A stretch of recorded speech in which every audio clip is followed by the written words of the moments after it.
ஓம் சிவய நம யனம சிவ மசிவயன வயனமசி நமச்சிவய.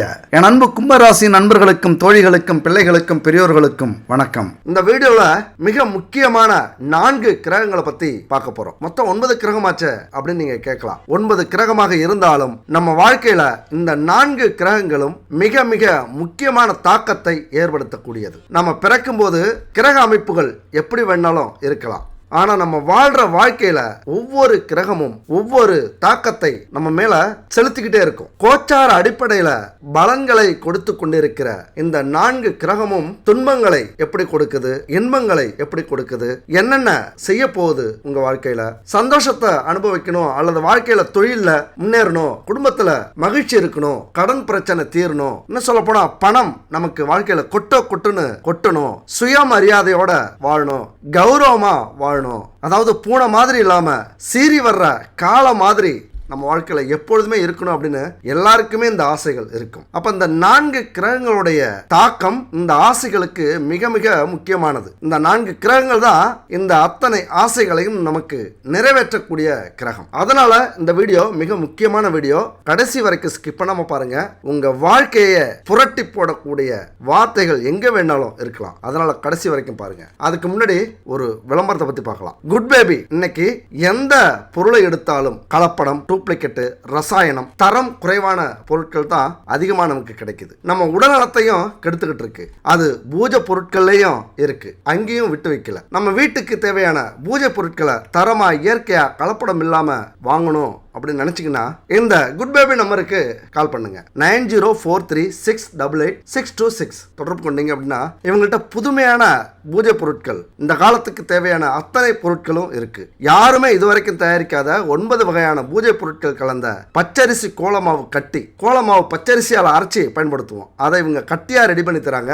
அதை நீங்க கரைச்சி யூஸ் பண்ணிக்கலாம். அதிலே பவுடர், இது வரைக்கும் பொடியில தான் செஞ்சிருப்போம், பார்த்திருப்போம். ஆனா இவங்க பச்சரிசியில பவுடர் செய்றாங்க. பூச்சி எறும்புகளுடைய அந்த புண்ணியங்கள் நமக்கு கிடைக்கக்கூடிய அற்புதம் இந்த கோலமாவு கட்டிலையும் பவுடர்லையும் கிடைக்குது. சுத்தமான பச்சை கற்பூரம், சுத்தமான பசுமாட்டு நெய், செக்கில் அரைச்ச 5 எண்ணெய்கள் கலந்த பஞ்சதீப எண்ணெய், தீப எண்ணெய், அது மாதிரி நம்ம உணவுக்கு பயன்படுத்துற நல்லெண்ணெய், தேங்காய் எண்ணெய், கல்லெண்ணெய், இதெல்லாம் செக்கில் ஆட்டின எண்ணெய்களா இவங்கள்ட்ட இருக்கு. பசுமாட்டுல இருந்து எடுக்கப்பட்ட நெய், தயிர், பால், கோமியம், சாணம், இந்த 5 பொருட்களை வச்சு செய்யப்பட்ட பஞ்சகாவிய விளக்கு, பஞ்சகாவிய சாம்பிராணி, பஞ்சகாவிய அகர்பத்திகள், இதெல்லாம் இவங்கள்ட்ட கிடைக்குது. அது மட்டும் இல்ல, இயற்கையான தானியங்களை வச்சு செய்யற லட்டு, இட்லி பொடி, கருவேப்பிலை, இந்த மாதிரியான உணவுப் பொருட்களும் கிடைக்குது. அதுபோல தேங்காய் எண்ணெய், 52 மூலிகை கலந்த தலையில தடவக்கூடிய தேங்காய் எண்ணெய்கள் இவங்கள்ட்ட கிடைக்குது. இப்படி இயற்கையா தரமா சுத்தமா கலப்படம் இல்லாத பொருட்களை வச்சு செஞ்ச 30 வகையான பூஜை பொருட்களும் உணவுப் பொருட்களும் இவங்கள்ட்ட இருக்கு.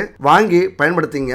கண்டிப்பா உங்களுக்கு இந்த தகவல் பயனுள்ளதா இருக்கும். வாங்கி தரத்தை அனுபவிங்க, ஆரோக்கியத்தை மெயின்டைன் பண்ணுங்க. சரி, நம்ம எப்பொழுதுமே சனி பெயர்ச்சி, ராகு கேது பெயர்ச்சி, குரு பெயர்ச்சி, இந்த பெயர்ச்சிகள்லாம் வரும்போது ரொம்ப பயப்படுறோம். ஏன் பயப்படுறோம் அப்படின்னா, நல்லது செய்யலனாலும் பரவாயில்ல, கஷ்டங்களையும் துன்பங்களையும் துரோகங்களையும் செஞ்சு விட்டு போகாம இருந்தா சரி அப்படின்னு பயப்படுறோம். ஆனா நம்ம ஒண்ணு புரிஞ்சுக்கணும். இந்த பயிற்சிகள் எல்லாமே கோள்களுடைய சாரத்தை அடிப்படையாக கொண்டு பயணிக்கக்கூடியது. அதாவது சந்திரன் ஒரு நாள் கணக்குல பயணிக்கும், சூரியன், செவ்வாய், புதன், சுக்கிரன் இதெல்லாமே 1 மாத கணக்குல பயணிக்கும். இந்த கிரகங்கள் நம்ம வாழ்க்கையில பெரிய மாற்றத்தை ஏற்படுத்தாது. ஏன்னா 1 மாசம் தான், அதனால டக்குன்னு கடந்துரும். அதே நேரத்துல பெரிய மாற்றங்களை நம்ம வாழ்க்கையிலையும் மனசுலையும் தாக்கத்தை ஏற்படுத்தக்கூடிய இந்த 4 கிரகங்கள் எதுனா சனி, ராகு, கேது, குரு, இந்த 4 கிரகங்களும் வருட கணக்கா நம்ம ராசியில இருக்கும். அடுத்த ராசியில இருந்தா கூட அதனுடைய தாக்கமும் நமக்கு பிரதிபலிக்கும். அதனாலதான் நம்ம எல்லாருமே இந்த பயிற்சிகளை பார்த்து பயப்படுறோம். ஆனா நம்ம ஏன் பயப்படணும்? பயப்பட வேண்டிய அவசியமே இல்லை. மடியில கனம் இல்லைன்னா வழியில பயம் இல்லை அப்படிங்கிற ஒரு பழமொழி உண்டு, கிராமத்துல சொல்லுவாங்க. ஏதாவது நம்ம பொருள் எடுத்துட்டு போனதான் எவனாவது திருடிடுவானோ அப்படின்னு நம்ம பயப்படணும். அதுபோல நம்ம வாழ்க்கையில யாருக்காவது துரோகம் செஞ்சோம், யாருக்காவது கஷ்டத்தை ஏற்படுத்தணும், யார் பொருளையாவது அபகரிச்சோம், கெட்ட வழியில போறோம், கெட்ட வழியில பணம் சம்பாதிக்கிறோம், குடும்பத்துக்கு நேர்மையா இல்லாம குடும்பத்தை கஷ்டப்படுத்திட்டு இருக்கோம் அப்படின்னா தான் நம்ம கவலைப்படணும். அதே நேரத்துல இதுல எதுவுமே செய்யாம நம்ம பிறந்தோம், நேர்மையா வாழ்ந்தோம், நல்லா உழைச்சி குடும்பத்தை காப்பாற்றணும், நம்முடைய சந்ததியினருக்கு நேர்மையான வழியில பணத்தை சம்பாரிச்சு கொடுத்தோம், பல புண்ணியங்களை சேர்த்தோம், அடுத்தவங்களுக்கு உதவி செஞ்சு அப்படின்னா பயப்பட வேண்டிய அவசியமே இல்லை. எவ்வளவு பெரிய கிரகங்கள் வந்தாலும் சரி. அதுபோல நம்ம பிறக்கிற ஜாதகம் இருக்குல்ல, திசா புத்தியை தாண்டி எந்த ஒரு கோச்சார கிரகங்களும், அதாவது மாசம் வரக்கூடிய கிரகங்களும் பெரிய நன்மை தீமைகளை நம்ம வாழ்க்கையில் ஏற்படுத்தவே முடியாது. இதுதான் விதி.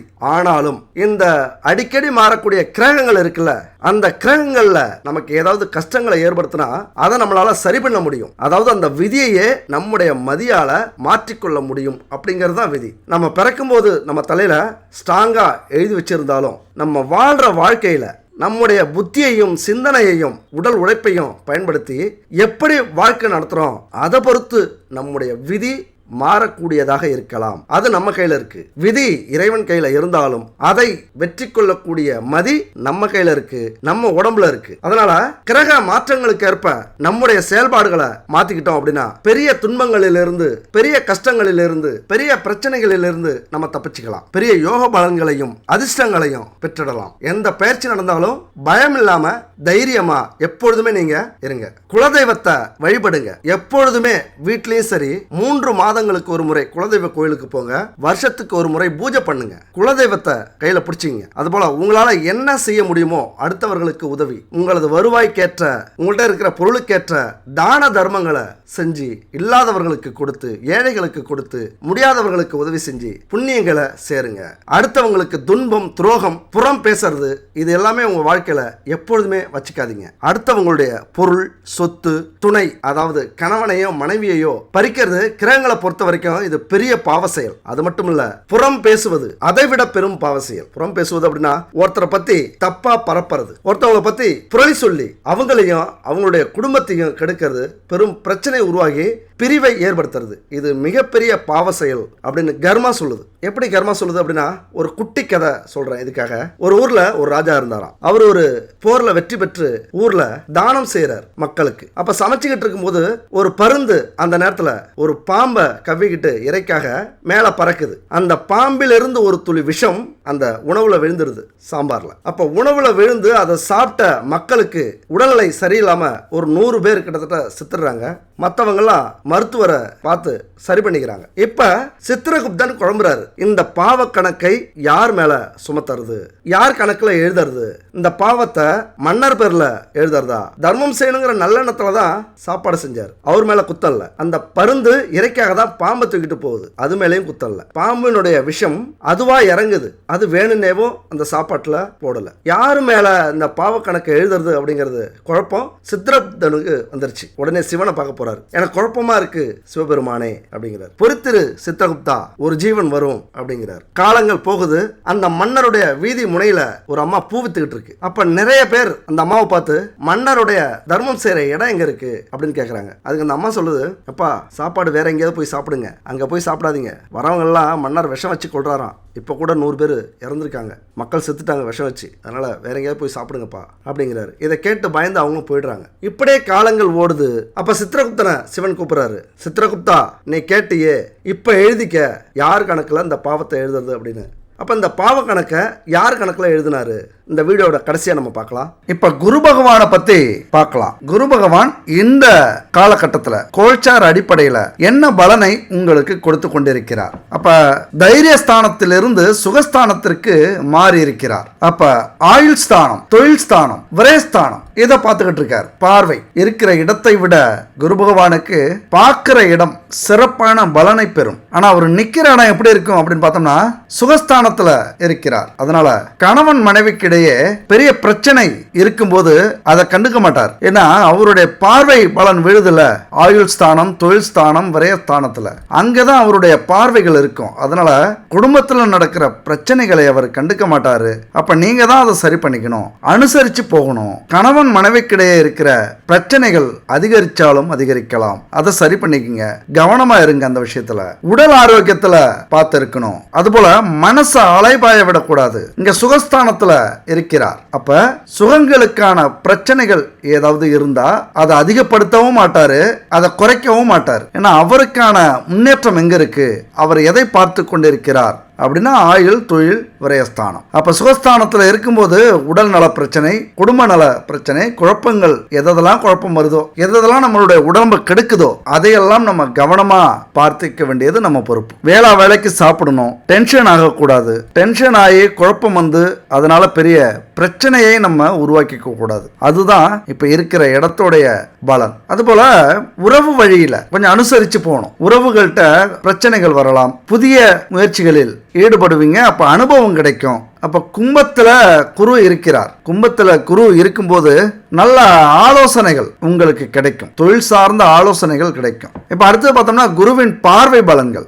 குரு 5ஆம் பார்வையாக அஷ்டமஸ்தானத்தை பார்க்கிறார். அஷ்டமஸ்தானம் அப்படின்னா எந்த ஒரு முடிவையும் எடுக்கும்போது அதை சுற்றி நடக்கிற அத்தனை விஷயங்களையும் கவனத்தில் எடுத்துக்கிட்டு அதுக்கப்புறம் அதற்கான முடிவை நீங்க எடுக்கணும். சூழ்நிலையை புரிஞ்சுக்கணும். சூழ்நிலையை முன்னாடியே தெரிஞ்சு வச்சுக்கணும். அப்படி தெரிஞ்சு செய்யும் போது அந்த விஷயம் ஜெயிக்கும், வெற்றி பெறும். அதுபோல எதிர்பாராத மாற்றங்கள் உருவாகும். எதிர்பாராத நல்லது நடக்கும். மறைமுகமான வருமானங்கள், அந்த மறைமுகமான வருமானம் எப்படி வரணும் அப்படிங்கிறத நீங்க முடிவு பண்ணிக்கணும். நேர்மையா இருக்கிற பட்சத்துல சனி பகவானின் பார்வையிலிருந்து தப்பிச்சுக்கலாம். அதே சட்டத்துக்கு புறமான வழியில கிடைக்கும் போது தயவு செஞ்சு என் அன்பு கும்பராசி நண்பர்களே, தோழிகளே, அதை விருப்பப்படாதீங்க, அதை ஏற்றுக்கொள்ளாதீர்கள்.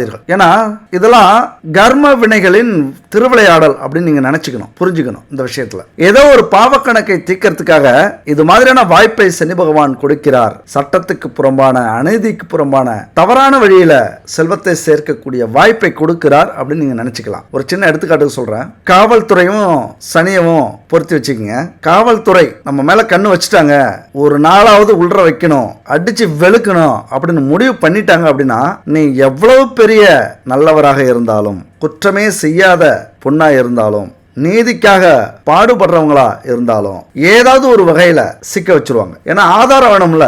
ஆதாரம் இல்லாம நம்மளை அரெஸ்ட் பண்ணா அவங்க பிரச்சனைகளை சந்திப்பாங்க. அவங்க விதியிலிருந்து அது மாறுபடும். அப்ப தண்டனை அவங்களுக்கு கிடைச்சிரும். அப்ப ஏதாவது ஆதாரத்தோட சிக்க வைக்கும் போது அவங்களுடைய விதியிலிருந்து உட்பட்டு உங்களை பிடிச்சுக்கிறாங்க. இதுதான் சனி பகவான். இந்த 5ஆம் பார்வை எல்லா விஷயத்திலையும் நல்ல வருமானத்தை கொடுக்கும், மாற்றங்களை கொடுக்கும், அதிர்ஷ்டங்களை கொடுக்கும். அதே நேரத்தில் மறைமுகமான லாபத்தை, செல்வத்தை கொடுக்கும். அதை மறுக்க வேண்டியதும் ஏற்றுக்கொள்ள வேண்டியதும் உங்களுடைய கர்ம வினைகளின் படி இருக்கு. கெட்டவங்க எல்லாம் நல்லாதானே இருக்காங்க அப்படின்னு நினைச்சிடாதீங்க. அவங்க கஷ்டப்படுற காலகட்டத்தில் உங்களுக்கு தெரியாம போயிடும். அதெல்லாம் உணரும் போதுதான் தெரியும். அதனால இன்னைக்கு இல்லைனாலும் என்னைக்கா இருந்தாலும் இதை நினைச்சு வருத்தப்படுற அளவுக்கு சம்பவங்கள் நம்ம வாழ்க்கையில் நடந்துரும். தயவு செஞ்சு தவறான வழியில கிடைக்கக்கூடிய வருமானத்தை உதறி தள்ளிவிடுங்கள். அதுபோல கோபங்களை குறைச்சிக்கிறது நல்ல மதிப்பை ஏற்படுத்தும் உங்க மேல. அடுத்து பார்த்தோம்னா 7ஆம் பார்வையாக தொழில் ஸ்தானத்தை பார்க்கிறார் குரு பகவான். அப்ப தொழில் ஸ்தானத்தை பார்க்கும்போது நல்ல அதிர்ஷ்டம், அற்புதமா இருக்கும். தொழில்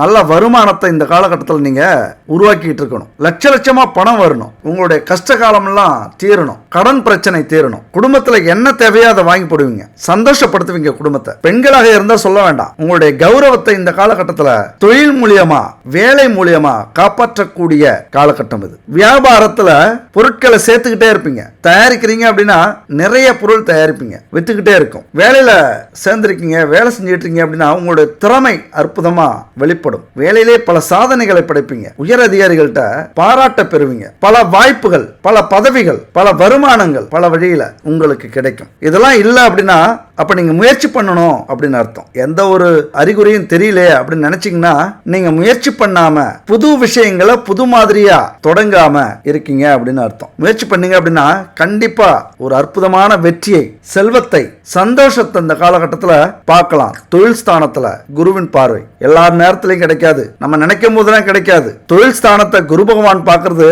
எவ்வளவு யோகமான அமைப்பு அப்படின்னு இன்னைக்கு தெரியாம இருக்கலாம். ஆனா இது தெரிகிற காலகட்டத்தில் குரு பகவான் பார்வை கிடைக்காது. தயவு செஞ்சு ஏதோ ஒரு அசிரீரி சொல்லுது, ஏதோ ஒரு குரல் உங்களுக்கு தெரியப்படுத்துது அப்படின்னு நினைச்சுக்கிட்டு குரு பகவானின் கோடி நன்மையை கொடுக்கக்கூடிய இந்த தொழில் ஸ்தான பார்வையை தயவு செஞ்சு பயன்படுத்திங்க. என்ன முயற்சி பண்ணாலும் வெற்றி கிடைக்கும். யாராலையும் உங்களை தடுக்கவே முடியாது. எதிரிகளை, துரோகிகளை குரு பகவான் வீழ்த்த மாட்டார். ஆனா அவங்கள்ட்ட இருந்து உங்களை பாதுகாப்பார். அப்படி ஒரு அற்புதமான அமைப்பில் குரு பகவான் இப்போ உங்க இடத்துல இருக்கிறார். அடுத்து பார்த்தோம்னா 9ஆம் பார்வையாக போகஸ்தானத்தை பார்க்கிறார். அப்படின்னா வாழ்க்கை துணை அவங்க ஆசைப்பட்டதெல்லாம் நீங்க இப்ப செஞ்சு கொடுப்பீங்க, அந்த மரியாதையை ஏற்படுத்திப்பீங்க, ஒரு அழகான வாழ்க்கை மாறும் குடும்பத்துக்குள்ளார. எவ்வளவு பிரச்சனைகள் இருந்தாலும் அந்த துணை உங்களை தேடி வரும், உங்க மேல மதிப்பை உருவாக்கும். இப்ப நினைப்பாங்க ஏதோ ஆத்தத்துல பேசிட்டோமோ, அவசரத்துல பேசிட்டோமோ, கோவப்பட்டோமோ அப்படின்னு துணை கணவனோ மனைவியோ இப்ப நினைச்சு வருத்தப்பட்டு உங்களை நாடி வருவார்கள். அவங்க சந்தோஷப்படுற அளவுக்கு இந்த காலகட்டத்தில் உங்களது செயல்பாடும் இருக்கும். போகஸ்தானத்தை பார்க்கறதுனால உங்களது துணைக்கான அவ்வளவு சந்தோஷத்தையும் நீங்க ஏற்படுத்துவீங்க. பயணங்கள் அற்புதமா இருக்கும். கடன் சார்ந்த எவ்வளவு பிரச்சனைகள் இருந்தாலும் அது இந்த காலகட்டத்தில் குறையிற அளவுக்கு உங்களுக்கு வருமானத்தையும் செல்வங்களையும் சொத்துக்களையும் ஏதாவது ஒரு வகையில கடன் அடைக்கணும், அது சார்ந்த நல்ல விஷயங்கள் உங்களுக்கு நடக்கும். இப்ப நடந்துகிட்டு இருக்கணும், நடந்துகிட்டு இல்லையா அப்ப உங்களுடைய பாதையை மாத்தி புதுசா யோசிங்க, நம்பிக்கையோட செயல்படுங்க. எந்த ஒரு விஷயமாக இருந்தாலும் சரி, அரசியல் துறை, அரசு துறை, சினிமா துறை, கட்டிடக்கலை, எந்த தொழிலாக இருந்தாலும் இந்த காலகட்டத்தில் சிறப்பா இருக்கணும், நல்ல லாபத்தை கொடுக்கணும். இதுல ஏதாவது மாற்றம் இருந்ததுன்னா நீங்க சரி செய்ய வேண்டிய காலகட்டத்தில் கட்டாயத்தில் இருக்கிறீர்கள். இப்ப ராகு கேது பத்தி நம்ம பார்த்தோம் அப்படின்னா, ராகு பகவான் தைரியஸ்தானத்திலிருந்து தனவாக்கு குடும்பஸ்தானத்திற்கு மாறி இருக்கிறார். கேது பகவான் பாக்கியஸ்தானத்திலிருந்து அஷ்டமஸ்தானத்திற்கு மாறி இருக்கிறார். இப்ப ராகு பகவான் 3ஆம் வீட்டிலிருந்து 2ஆம் வீட்டில் அடியெடுத்து வச்சிருக்கிறதுனால 2ஆம் வீட்டின் ராகுவின் சஞ்சாரம் அவ்வளவு நல்லதா படாது. 2ஆம் வீட்டுல என்னென்ன விஷயங்கள் இருக்கு? தனம், வாக்கு, குடும்பஸ்தானம். தனம் கையில நிக்காது, செலவுகள் கொஞ்சம் இருந்துகிட்டே இருக்கும். எதை தொட்டாலும் சின்ன சின்ன தடங்கல்கள் வரும். அதுபோல வாக்கு, கொஞ்சம் வார்த்தைகளை அடக்கி பேசணும். தேவையில்லாத வம்புக்கு வருவாங்க, உங்களை சீன்றதுக்குன்னே இந்த காலகட்டத்தில் வருவாங்க. அவங்களுக்கு பொழுது போகாது, உங்கள்கிட்ட வாய் கொடுத்து நீங்க டென்ஷன் ஆகி உங்க நேரத்தை வேஸ்ட் பண்ணி சின்ன வார்த்தைகள் சண்டை சச்சரவுல போய் முடியும். அப்ப யோசிச்சு பேச வேண்டிய காலகட்டத்தில் இருக்கீங்க.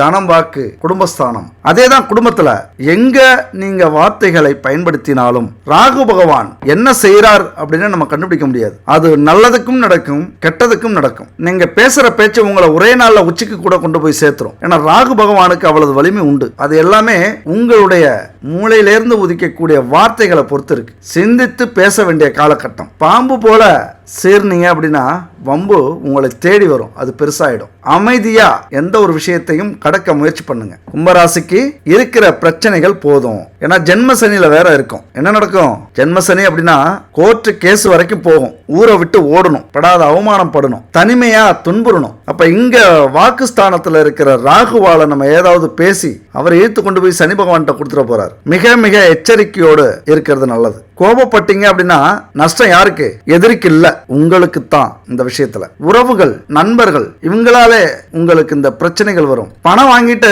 உங்களை ஏமாத்திட்டு வேணுனே பிரச்சனைகள் விடுவாங்க, வீண் வம்புக்கு வருவாங்க, சோதிப்பாங்க. இந்த காலகட்டத்தில் சமயோஜிதமா எப்படி வாங்கணுமோ அப்படி நீங்க வாங்க வேண்டிய காலகட்டம் இது. அதுபோல கேது பகவான் 9லிருந்து சின்ன சின்ன பிரச்சனைகளை ஏற்படுத்திக்கிட்டு இருந்தார். இப்ப 8ல அமர்ந்திருக்காரு. அப்ப 8ல கேது நல்லதா அப்படின்னா கொஞ்சம் நல்லது, கொஞ்சம் சரியில்லை அப்படின்னு சொல்லலாம். எப்படிங்க? அலைச்சல் இருக்கும், ஆனால் அந்த அலைச்சலால பயன் இருக்கும். தேவையில்லாத பயம் இருக்கும், ஆனா அந்த பயமே உங்களை சில பிரச்சனையிலிருந்து காப்பாற்றும். சட்டத்தை மதிச்சு நடப்பீங்க. எந்த அளவுக்கு மதிச்சிங்களோ அந்த அளவுக்கு உங்களுக்கு நல்லது நடக்கும். குடும்பத்துல சச்சரவுகள் அதிகரிக்கும். அப்ப சில பிரச்சனைக்கு தீர்வு கிடைக்கும். திடீர்னு நோய் வெளியில வரும், அந்த நோயை குணப்படுத்துவீர்கள். தூக்கம் இல்லாத இரவுகள் நிறைய பயணிக்கும், கனவுகள் அதிகமா வரும், அந்த கனவு நிஜமாக்கப்படும். இப்படித்தான் கேது பகவான் நல்லா இருக்காரு, கொஞ்சம் சரியில்லை. உங்களது சிந்தனையினால, செயல்பாட்டால அந்த கெட்ட விஷயங்களை எல்லாம் உங்களுக்கு சாதகமா நீங்க பயன்படுத்திப்பீங்க. இப்ப அடுத்து நம்ம சனி பகவானை பத்தி பார்ப்போம். என்ன பண்ணிட்டு இருக்காரு இப்ப சனி பகவான்? 1.5 வருஷத்துக்கு முன்னாடி 12ஆம் வீட்டில் அமர்ந்து இருந்த சனி பகவான் இப்ப ஜென்ம சனியா வந்து அமர்ந்திருக்கிறார். விரயச்சனியை கடந்து கட்டுக்கடங்காத செலவு உங்களுக்கு ஆயிருக்கும். நல்லா தான் சம்பாதிக்கிறோம்னு நினைச்சிருப்பீங்க, கடனே இல்லாம வாழ்றோம் அப்படின்னு நினைச்சிருப்பீங்க. 7.5 சனி வர்ற வரைக்கும் அதையெல்லாம் சாதாரணமா நம்ம நினைச்சுப்போம். ஆனா கண்டிப்பா அதனுடைய புத்தியை காட்டாம போகவே போகாது. அதிலிருந்து மீளக்கூடிய வலிமையை வேணா நம்முடைய அதிபதி நமக்கு தரலாம். கும்பராசிக்கு அதிபதி யாரு? சனி பகவான். அவரே 7.5 சனியா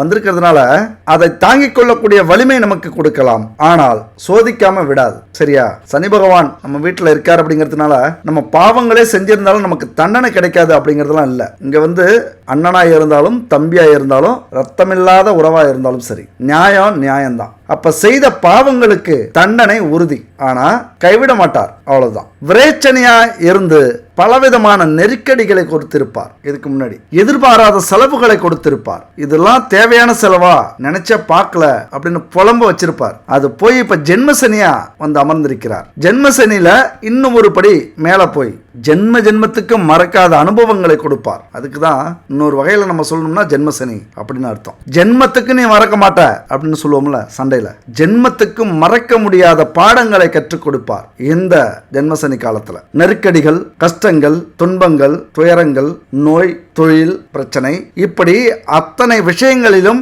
பாடத்தை கற்றுக் கொடுப்பார். எப்படி நம்ம காலேஜுக்கு ஸ்கூலுக்கு போனோம்னா 5 புத்தகம் இருக்கும், 10 புத்தகம் இருக்கும், 12 புத்தகம் இருக்கும்.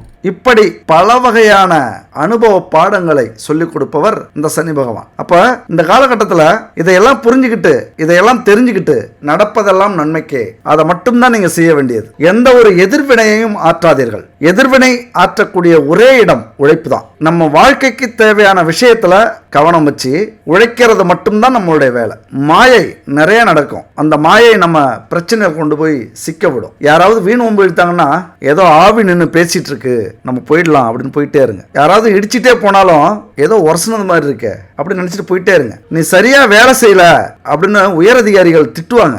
சரி, யாரோ நம்மளை கவனிச்சிட்டு இருக்காங்க போல, நம்ம வேலை செய்யலாங்கிறாங்க அப்படின்னு நம்ம வேலையை பார்ப்போம். குடும்பத்துல திட்டுறாங்களா, சரி கனவு கண்டோம் அப்படின்னு விலகி போயிடுவோம். நம்மளுடைய நோக்கம் தொழிலாக, வியாபாரமாக, வேலையாக இருக்கட்டும். ரொம்ப கஷ்டமா இருக்கா, மனசு கஷ்டப்படுதா, தாங்க முடியலையா, பொறுமையை ரொம்ப இழக்கிறீங்களா, சனி பகவானை நினைச்சிங்க. சனி பகவானே, சோதனை மேல் சோதனை போதுமடா சாமி, சோதனை கொடுக்கிற, இன்னும் எவ்வளவு நாள் கொடு, ஏத்துக்கிறேன், ஆனா அதை தாங்கக்கூடிய வலிமையை கொடு, அந்த வலிமையை கொடுத்தா போதும், நான் சாதனையை ஆக்கிக்கிறேன் அப்படின்னு மட்டும் சொல்லுங்க. சனி பகவான் உங்கள் ராசியில் ஆட்சி பெற்று இருப்பதனால நீங்க கவலையே பட வேண்டியதில்லை. அவர் உங்க பக்கம்தான், கெடுதலே செய்ய மாட்டார். எப்படி குழந்தைகளுக்கு பெற்றவர்கள் எந்த ஒரு விஷயத்தையும் கண்டிக்கிறாங்களோ அது ஒரு பாடம் தான் சொல்லிக் கொடுப்பாங்க. வேண்டா வெறுப்பெல்லாம் செய்ய மாட்டாங்க. அதுல ஒரு அக்கறை இருக்கும். அடிச்சாலும் திட்டுனாலும் எல்லாத்துக்குமே ஒரு காரணம் இருக்கும், ஒரு அக்கறை இருக்கும். அப்படிதான் 1000 கொடுமைகள் நடந்தாலும், கஷ்டங்கள் வந்தாலும், துன்பங்கள் நிகழ்ந்தாலும் ஏதோ ஒன்னு சொல்லி புரிய வைக்கிறதுக்கு முயற்சி பண்றார் சனி பகவான். அவருடைய வேலையை அவர் கரெக்டா செய்யறார். எது எப்ப நடக்கணுமோ அது அப்ப நடக்குது. உயிரே போகக்கூடிய ஒரு நிலை வந்தாலும் அந்த துணிவை விடாதீங்க, அவ்வளவுதான். என்னென்னமோ செய்வாங்க, என்னென்னமோ பயமுறுத்துவார். துணிவை விடாம நீங்க இதை கடக்கிறதுக்கு முயற்சி பண்ணும், அவ்வளவுதான். உங்களுக்கு அனுபவம் மட்டும்தான் இப்ப கொடுப்பார், பக்குவப்படுத்துவார், நல்வழிப்படுத்துவார். வேற எதுவும் கைவிட்டுற மாட்டார். எல்லாத்துக்கும் ஒரு கணக்கு இருக்கும். சோதிக்கிறாரே அப்படியே விட்டுருவாரோ மறந்துடுவாரோ அப்படின்லாம் நினைக்காதீங்க. ஒரு கணக்கு இருக்கும். எந்த விஷயத்துல சோதனை நடக்குதோ, நீங்க கடனை அடைச்சிக்கிட்டு இருக்கீங்க அப்படின்னு நினைச்சீங்க, கர்ம வினைக்கான கடனை அடைத்து கொண்டிருக்கிறீர்கள், அதை பொறுத்த வரைக்கும் நீங்க சந்தோஷப்படணும். எத்தனையோ கடன், நம்ம வாங்கின கடன் வெளியில இருக்கலாம். இது எப்ப வாங்கின கடனே தெரியாத கடன் இது. ஆனா எப்பயா இருந்தாலும் அடைச்சுதான் ஆகணும். நீங்க அடைக்கணும், இல்லைன்னா உங்களுடைய பிள்ளைங்க அடைக்கணும். பிள்ளைங்களுக்கு கஷ்டத்தை கொடுக்காம நம்மளே அடைக்கிறோமே இந்த கடனை, அதாவது பாவக்கடன். சந்தோஷப்படுங்க.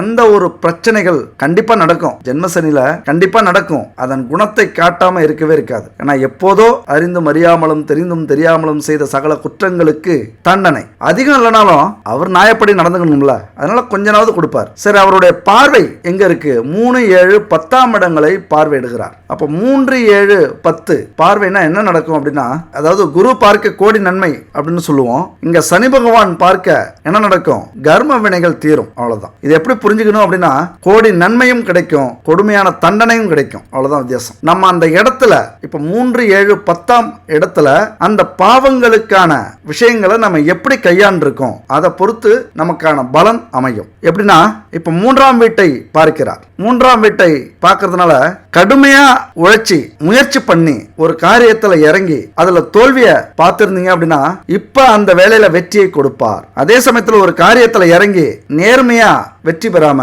குறுக்கு வழியில ஜெயிச்சிங்க, அல்லது யார் மனசையாவது கஷ்டப்படுத்தி அந்த காரியத்துல ஜெயிச்சிருந்தீங்க அப்படின்னா அதற்கான தண்டனையை இப்ப கொடுப்பார். அதுதான் சனி பகவான் பார்க்கிற இடத்த இருக்கிற பிரச்சனையை சரி பண்ணுவார். அங்க நீதி நியாயம் எதுவோ அதற்கான பலனை கொடுப்பார், அவ்வளவுதான். நீதி வாங்கி கொடுப்பார். உங்களுக்கு யாராவது துரோகம் இழைச்சிருந்தாங்க, உங்க பணத்தை புடுங்கியிருந்தாங்க, உங்களது உழைப்பை சுரண்டி இருந்தாங்க, சொத்தை அபகரிச்சிருந்தாங்க அப்படின்னா இந்த காலகட்டத்தில் எல்லாத்தையும் திருப்பி கொடுப்பார். அதுதான் அவருடைய பார்வை. சனி பகவான் 7ஆம் வீட்டை பார்க்கிறார். அடுத்தவர்களால நம்ம குடும்பத்துல பிரச்சனை வரும். 3வது நபரால், உறவினர்களால, சொந்தக்காரங்களால நம்ம குடும்பத்துல பிரச்சனைகள் வரும். எச்சரிக்கை நமக்கு தேவை. அடுத்து பார்த்தோம்னா சனி பகவான் 10ஆம் வீட்டை பார்க்கிறார். இங்க குரு பகவானும் பார்க்கிறார். குரு பகவான் அற்புதங்களை நிகழ்த்துவார்.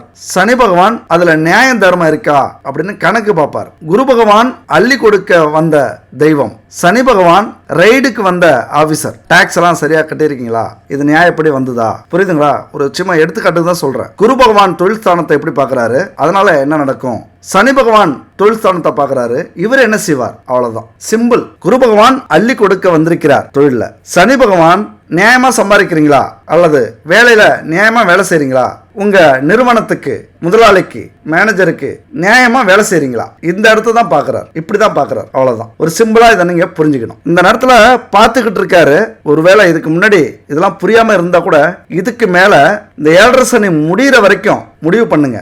வேலையோ தொழிலோ யாருக்கும் துரோகம் செய்ய மாட்டேன், யாருக்கும் கெட்டது செய்ய மாட்டோம், உண்மையா உழைப்போம், உழைப்புக்கேற்ற ஊதியத்தை வாங்குவோம், உண்மையா தொழில் செய்வோம், வாடிக்கையாளர்களுக்கு நேர்மையா இருப்போம், நேர்மையா வியாபாரம் செய்வோம், அதுபோல தொழில் நிறுவனத்தை நேர்மையா நடத்துவோம். அவ்வளவுதான். இந்த விஷயங்களை மட்டும் தான் நீங்க கவனிக்கணும். இதை தவிர்த்து மத்த பாவங்கள்ல, அதாவது மத்த செயல்கள்ல பிரச்சனைகள் ஏற்படுது அப்படின்னா பரிகாரங்களை செய்யுங்க. எப்பொழுதுமே பரிகாரங்கள், ஆன்மீக பயணங்கள், யோகா, தியானம் நம்மளை நல்வழிப்படுத்தும், சிறந்தவராக நம்மளை மாற்றும். நீங்க வேணா ஆன்மீகத்துல இருக்கிறவங்களுடைய தொழில் வேலையவும் ஆன்மீகம் பிடிக்காதவங்களுடைய தொழில் வேலையவும் கவனிச்சிங்கன்னா உங்களுக்கு புரியும். எந்த ஒரு விஷயத்துக்கும் நியாயம் தர்மம் பார்ப்பாங்க, நீதி நேர்மை பார்ப்பாங்க ஆன்மீகத்தில் இருக்கிறவங்க. அந்த ஒரு நல்வழி தான் நமக்கு தேவை. கடவுள் இருக்கிறாரோ இல்லையோ அது அப்பாற்பட்ட விஷயம். ஆனா நம்மளை நல்வழிப்படுத்துறதுக்கு ஒரு சக்தி இருக்குல்ல, ஒரு செயல் இருக்குல்ல, அதுவே நமக்கு போதும். அதனால ஆன்மீகத்துல எப்பொழுதுமே நீங்க முழு ஈடுபாட்டோட இருங்க. அதுவும் இந்த ஜென்மசனி காலத்துல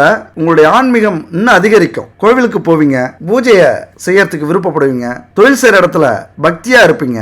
இதெல்லாம் இந்த காலகட்டத்தில் மிக மிக தேவையான முக்கியமான ஒரு விஷயம். பரிகாரம் நம்ம வாழ்க்கையில முக்கியமா அப்படின்னு கேட்டா 100% முக்கியமானது. ஏன்னா நாம தெரிந்தோ தெரியாமலோ செய்த குற்றங்கள், பாவங்கள், தவறுகள் நிறைய இருக்கும். அதுல ஒவ்வொன்றுக்கும் ஒரு எதிர்வினைகள், கர்ம வினைகள் நடந்துகிட்டு இருக்கும். அதை முழுசா நம்மளால நீக்க முடியலனாலும் குறைச்சிக்கலாம். இறைவன் கொடுக்கிற அந்த தண்டனையிலிருந்து நாம கொஞ்சம் விடுபடலாம். அதாவது நீயா எடுத்துக்கிறியா, நானா கொடுக்கட்டுமா, இறைவன் கேட்கிறார். அப்போ மனிதன் என்ன நினைக்கிறான், நம்மளாவே எடுத்துப்போம், அந்த வலிய, அந்த கஷ்டங்களை, தன்னையே வருத்திக்கிற அந்த துன்பத்தை நம்மளாவே எடுத்துப்போம். அது போல எடுத்துக்கிறது தான் இந்த நேர்த்திக்கடன், பரிகாரம், பாத யாத்திரைகள், கிரிவலம், உண்ணாவிரதம், இப்படி அவங்களே கஷ்டப்படுத்திக்கிறது தான் பரிகாரங்கள். அப்ப இறைவன் கொடுக்கிற தண்டனையிலிருந்து மீளணும் அப்படின்னா இது மாதிரியான பரிகாரங்களை நம்ம செஞ்சு நம்மளே நம்ம வருத்திக்கிட்டோம் அப்படின்னா, அதாவது தன்னை வருத்தி கொள்ளாத எந்த ஒரு பரிகாரமும் அதிகமா வெற்றியாகாது, அதிக பலனை கொடுக்காது. ஏன்னா அந்த துன்பத்திலிருந்து நம்ம மீளணும் அப்படின்னா அதற்கு இணையான துன்பங்களை நம்ம பெற்றுவிட வேண்டும். அது நம்மளா அந்த துன்பத்தை அடைஞ்சுக்கணும். இறைவன் கொடுத்தால் மிக கொடுமையாக இருக்கும். எப்படி?